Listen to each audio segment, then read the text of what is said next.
Santa Teresia dari Kanak-Kanak Yesus, perawan dan pelindung karya misi.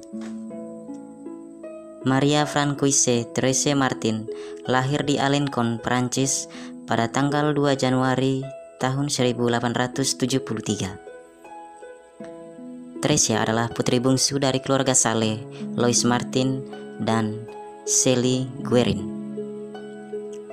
Ayahnya seorang pembuat arloji di kota Alencon. Sepeninggal istrinya, ia bersama anak-anaknya pindah ke Lisieux. Kematian ibunya menimbulkan shock besar pada Teresia sebagai putri bungsu. Terpaksa kakaknya Pauline menggantikan kedudukan ibunya untuk merawat dan memperhatikan perkembangannya.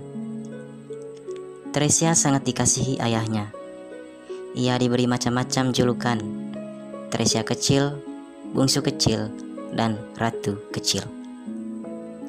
Pada tahun 1881 sampai tahun 1885, ia belajar di sekolah suster-suster Benediktin.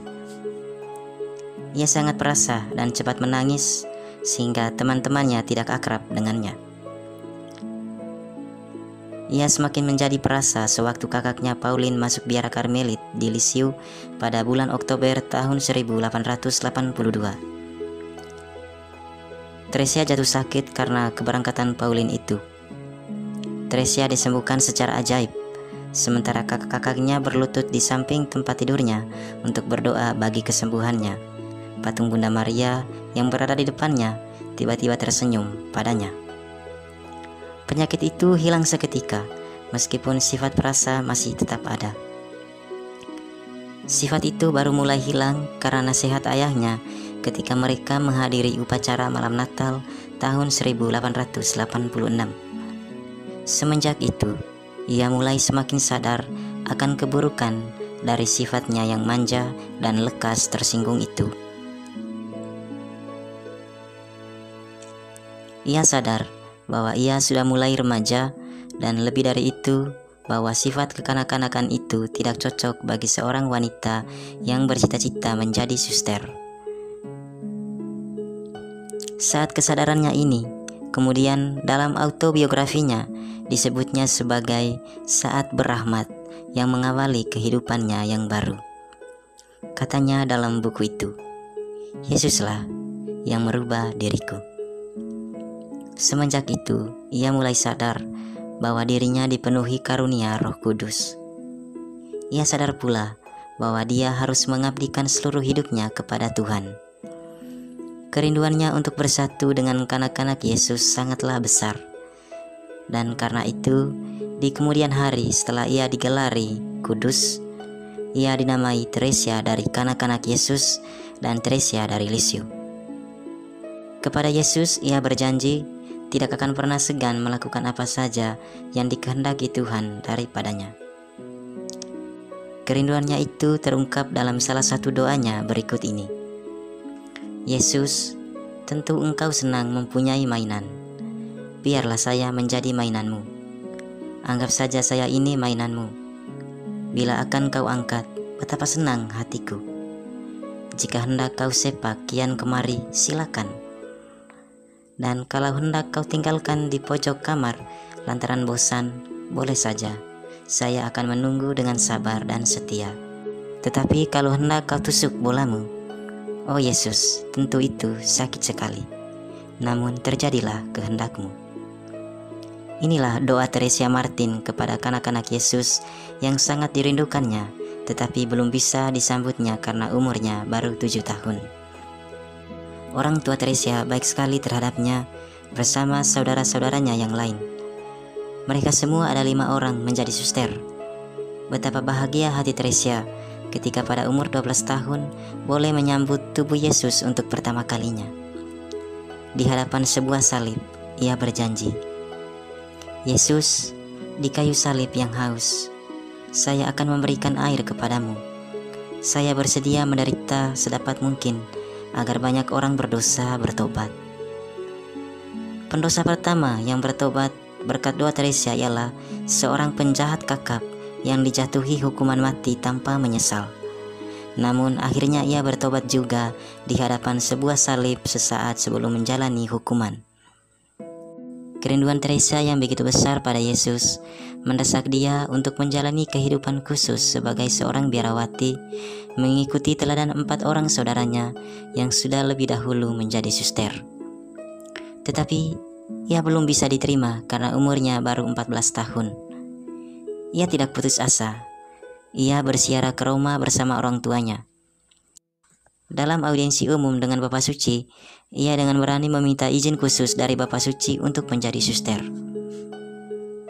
Permintaannya itu dikabulkan dan dia boleh masuk biara pada umur 15 tahun. Ia diterima dalam biara suster-suster Karmelit di Lisieux, Prancis. Kedua kakaknya sudah lebih dahulu di biara itu. 9 tahun lamanya ia hidup sebagai suster biasa. Sebagaimana suster muda lainnya, ia melaksanakan tugas dan doa harian, harus mengatasi perasaan tersinggung, marah, rasa iri hati, dan memerangi kebosanan, serta bermacam ragam godaan lahir maupun batin. Untuk mencapai kesempurnaan hidup, ia memilih jalan sederhana berdasarkan ajaran kitab suci. Hidup selaku seorang anak kecil, penuh cinta dan iman, kepercayaan akan Allah, dan penyerahan diri yang total dengan perasaan gembira. Demi cita-cita itu, ia melakukan hal-hal kecil dan kewajiban-kewajiban sehari-hari dengan penuh tanggung jawab karena cinta kasihnya yang besar kepada Allah Bapa di surga. Ia sedih sekali melihat banyak orang menyakiti hati Yesus dengan berbuat dosa dan tidak mau bertobat. Untuk mempertobatkan orang-orang berdosa itu, ia mempersembahkan dirinya sebagai korban penyilih dosa-dosa. Ia rajin berdoa dan melakukan tapa bagi semua orang berdosa. Ia juga berdoa bagi para misionaris dan kemajuan kerajaan Allah di seluruh dunia. Teresa akhirnya menderita sakit paru-paru yang parah. Selama 2 tahun lamanya, ia menanggung beban penderitaan itu dengan gembira.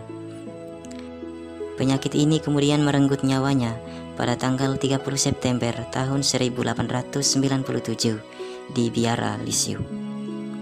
Sebelum menghembuskan nafasnya, ia berjanji untuk menurunkan hujan mawar ke dunia. Janji ini benar terpenuhi karena banyak karunia Allah diberikan kepada semua orang yang berdoa dengan perantaraannya. Teresa meninggal dunia dalam usia yang sangat muda, 24 tahun.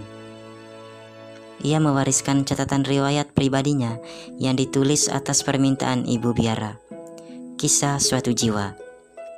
Di dalamnya ia menunjukkan bahwa kesucian hidup dapat dicapai oleh siapa saja, betapapun rendah, hina, dan biasa orang itu. Caranya ialah melaksanakan pekerjaan-pekerjaan kecil dan tugas sehari-hari dengan penuh cinta kasih yang murni kepada Tuhan. Teresa adalah seorang suster Karmelit yang terkenal di Prancis pada abad ke-20. Pada tahun 1925, ia digelari sebagai santa oleh Paus Pius ke-11 dan diangkat sebagai pelindung karya misi gereja. Kemudian oleh Paus Pius ke-12, Teresa diangkat sebagai pelindung Prancis. Oke teman-teman, sekian dulu kisah para santo santa kali ini. Nantikan kisah para santo santa lainnya di video selanjutnya. Mohon subscribe, like, and share agar channel ini dapat berkembang dan semoga channel ini dapat bermanfaat bagi teman-teman semuanya.